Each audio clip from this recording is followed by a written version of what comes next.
আমরা যেখানেই কাজ করি না কেন, মানে যে কোনো অফিসে বা ফ্যাক্টরিতে, কিছু অদৃশ্য নিয়ম আর বিশ্বাস কিন্তু সবসময় কাজ করে। আর এগুলোই ঠিক করে দেয় যে একে অপরের সাথে আমাদের সম্পর্কটা কেমন হবে। এই অদৃশ্য ব্যাপারগুলোই কিন্তু শিল্প সম্পর্কের একদম গোড়ার কথা। তো আজকের এই আলোচনায় আমরা ঠিক এই প্রশ্নটারই গভীরে যাব।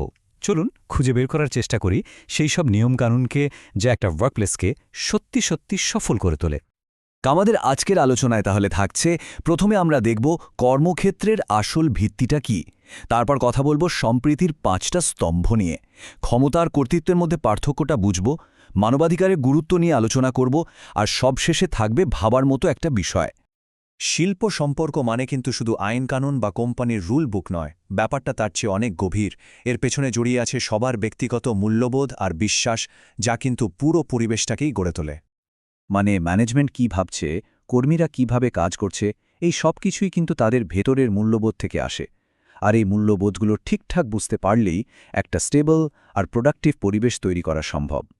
এটাই কিন্তু একটা কর্মক্ষেত্রের আসল ইঞ্জিন, যা সবাইকে একসাথে কাজ করতে উৎসাহ দেয়।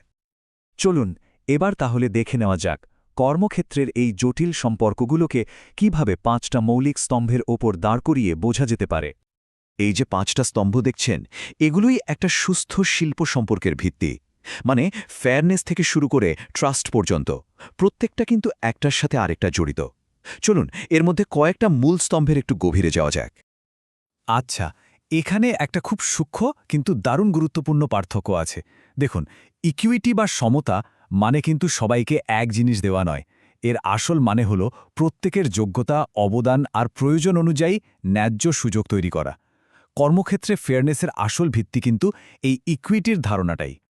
এর পরের স্তম্ভটা হল স্বাতন্ত্র্যবাদ আর সংঘবাদের মধ্যে একটা ব্যালেন্স। মানে একদিকে যেমন প্রত্যেক ব্যক্তির স্বাধীনতা আর তার পার্সোনাল সাকসেসকে গুরুত্ব দিতে হবে, ঠিক অন্যদিকে টিমের প্রতি দায়বদ্ধতা আর একসাথে কাজ করাটাও জরুরি। যে কোনো ভালো কর্মক্ষেত্রে এই দুটো ধারণার মধ্যে একটা সুন্দর ভারসাম্য রাখা হয়। আর ঠিক এভাবেই ব্যালেন্সটা করা হয়। দেখুন, ব্যক্তিগত পারফরমেন্সের জন্যে যেমন পুরস্কার আছে, তেমনি আবার সবাই কিন্তু একই নিয়মকানুনের অধীনে কাজ করে। মানে ব্যক্তির সাফল্যকেও গুরুত্ব দেওয়া হচ্ছে, আবার টিমের ভালোমন্দ নিশ্চিত করা হচ্ছে। এবার আসা যাক শিল্প সম্পর্কের একটা খুব কেন্দ্রীয় ধারণায়, যেটা নিয়ে প্রায়ই আমাদের মধ্যে একটা ভুল বোঝাবুঝি তৈরি হয়, আর সেটা হল ক্ষমতা বনাম কর্তৃত্ব। ক্ষমতা বা পাওয়ার, এটা আসলে কি? খুব সহজ করে বললে এটা হলো অন্য আরেকজনের আচরণকে প্রভাবিত করার অ্যাবিলিটি বা সক্ষমতা। মানে কোনো কিছু ঘটানোর বা কাউকে দিয়ে কোনো কাজ করানোর যে বেসিক অ্যাবিলিটি, সেটাই হলো ক্ষমতা। বিশেষজ্ঞরা বলেন, এই ক্ষমতার উৎস কিন্তু নানা রকম হতে পারে। যেমন ধরুন, কাউকে পুরস্কার দেওয়ার ক্ষমতা বা শাস্তি দেওয়ার ক্ষমতা। আবার পদের জোরে যে ক্ষমতা আসে সেটাও একরকম। অন্যদিকে কারো পার্সোনাল ক্যারিশমা বা বিশেষ কোনো বিষয় অগাধ জ্ঞান থাকলেও কিন্তু তার একটা প্রভাব তৈরির ক্ষমতা জন্মায়। তাহলে ক্ষমতা আর কর্তৃত্বের মধ্যে আসল তফাৎটা কোথায়? দেখুন, ক্ষমতা হলো প্রভাবিত করার সক্ষমতা, আর কর্তৃত্ব হলো সেই ক্ষমতা ব্যবহার করার একটা বৈধ অধিকার। মানে যখন অন্যরা আপনার ক্ষমতাকে ন্যায্য বলে মেনে নেয়, ঠিক তখনই সেটা কর্তৃত্বে পরিণত হয়। হাইমেনের এই কথাটা কিন্তু বিষয়টাকে দারুণভাবে ব্যাখ্যা করে।